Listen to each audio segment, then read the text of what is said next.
Thank you, Mr. Speaker. I can assure you, Mr. Speaker, none of us is enjoying these proceedings of an impeachment motion against the Deputy President, and particularly those of us from the government side, the Kenya Kwanza coalition. And for obvious reasons, Mr. Speaker, because he has been our leader. We have been in the trenches with him, fighting for this government. And so it has come to this, and I can assure you we are not particularly very excited about it. I personally have interacted with him on numerous occasions. If you look in the internet, Mr. Speaker, you will see photos of me dancing with the Deputy President, Mr. Speaker. I have followed these proceedings very keenly. All the 11 counts, one that the gross violations of the Constitution, Article 10(2), the one that talks about the conduct of public officials, including the Deputy President, the one that talks about him being a principal assistant of the President and an extension of the presidency, Article 147, that talks about his insubordination, and one that Sifuna has talked about, Article 160, that deals with undermining public institutions, and particularly the judges, Mr. Speaker.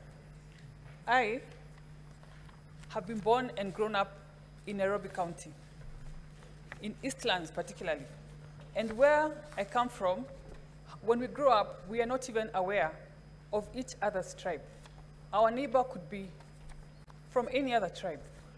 And so when I hear the Deputy President talking and allocating shares to citizens, I am aware that he's excluding more than half the population of Nairobians from service delivery, the same people that me and Sifuna are always here fighting for, every day, for allocations and for services, Mr. Speaker.